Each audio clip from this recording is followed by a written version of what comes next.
सबको जय मसीह की। मेरा नाम आरती है। मैं डिस्ट्रिक्ट जलंधर विलेज कतरा की रहने वाली हूँ।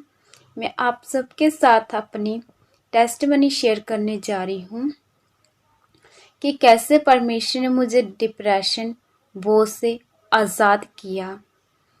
मैं बहुत ही डिप्रेशन में थी। मेरी लाइफ में कुछ ऐसे हालात थे और मेरे ऊपर कर्जा भी था जिसको लेकर मैं डिप्रेशन में चली गई। मेरे दिमाग के ऊपर बहुत बोझ रहने लगा कि मैं कैसे कर्जा चुकाऊंगी और मैं इसकी वजह से डिप्रेस्ड रहने लगी। मैं इतनी डिप्रेशन में चली गई कि ना तो मैं किसी से बात करती थी और ना ही मैं किसी को साथ कोई बात शेयर करती थी। अगर कोई मुझे बुलाता था तो मुझे ये रहता तुम क्यों मुझे बुला रहे हो। तो मैं इतनी डिप्रेशन में थी कि मेरे दिमाग में एक ही बात रहती थी कि मैं सुसाइड कर लूं। इससे अच्छा है कि मैं सुसाइड कर लूं। मेरी ज़िंदगी में अब कुछ नहीं है। इससे अच्छा कि मैं मर जाऊं। कोई उम्मीद नहीं है, कोई मेरा साथ देने वाला नहीं है। मैं हमेशा यही बातें सोचती रहती थी। और एक दिन सोशल मीडिया के ज़रिए मेरे पास पास्टर साहिल जोसेफ मिनिस्ट्री का लिंक पहुंचा और मैंने उस मिनिस्ट्री को फॉलो किया। परमेश्वर के दास को फॉलो किया। जब भी पास्टर जी लाइव आते थे, हमसे बात करते थे, तो मैंने उस हर एक वर्ड को फॉलो किया। अगर वो बोलते थे प्रेयर करनी है, फास्टिंग में जाना है, तो हम फास्टिंग में जाने लगी। पहले मैं फास्टिंग भी नहीं कर पाती थी। मेरी फास्टिंग बस कुछ घंटों की होती थी, लेकिन मेरी फिर फास्टिंग भी अच्छी होने लगी। और मैं हमेशा पास्टर जी के, खुदा के दास के वर्ड पर को सुनती थी और उसको फॉलो करती थी। मैंने उसको कभी अनसुना नहीं किया। ऐसे मैं डिप्रेशन से बाहर आई और मेरी आत्मिक लाइफ में भी सुधार आया। और परमेश्वर हमेशा अपने दास के जरिए मुझसे बात करता था। जब वो लाइव आते थे तो मेरे लिए प्रोफेसी होती थी। परमेश्वर ने कई बार अपने दास के मुख से मुझसे बात की और बोला कि मैं तुम्हारे संग हूँ।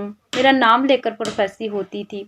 तब मेरे अंदर वो सुकून आने लगा, वो शांति आने लगी जो मेरी ज़िंदगी में नहीं थी। तब मुझे हुआ कि चाहे कोई मेरे साथ हो ना चाहे हो, लेकिन परमेश्वर मेरे साथ है।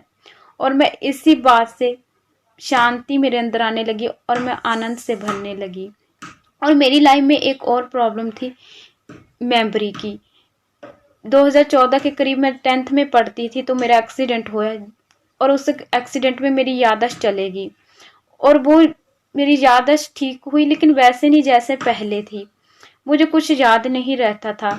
घर के काम करती थी तो मैं चीज़ रखकर भी भूल जाती थी। रसोई में काम करती तो कई बार मैं गैस को चलता छोड़कर भूल जाती थी। और मैं घर से बाहर जाती थी तो मैं रास्ता भी भूल जाती थी। और एक दिन पास्टर जी यूट्यूब पर लाइव आए 2 फरवरी को, तो मैंने वो मीटिंग अटेंड की। पास्टर जी ने प्रोफेसी की कोई है जिसको भूलने की बीमारी है, वो आम नहीं है, वो बहुत बड़ी प्रॉब्लम है। और मैंने सोचा कि ये तो मेरे साथ होता है, तो मैंने अपने लिए उस वर्ड को रिसीव किया। मैं उस दिन से बिल्कुल फ्री हूँ। मुझे कोई भूलने की बीमारी नहीं है।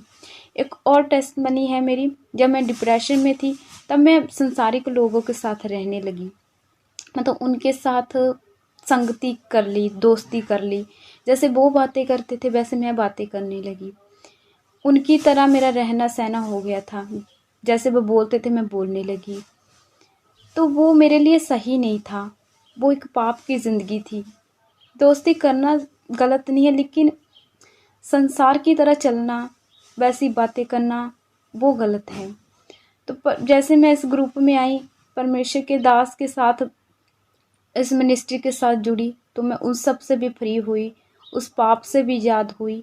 मैं इस गवाही, इस छुटकारे के लिए परमेश्वर और परमेश्वर के दास का धन्यवाद करती हूँ। अब मुझे कोई डिप्रेशन नहीं है, कोई भूलने की बीमारी नहीं है। मेरी स्पिरिचुअल लाइफ भी अच्छी है। जहाँ मैं 10 मिनट बाइबल पढ़ती थी, अब मैं घंटों घंटों बाइबल पढ़ती हूँ, प्रेयर भी करती हूँ। मैं बहुत खुश आनंदित हूँ। मैं परमेश्वर का धन्यवाद करती हूँ।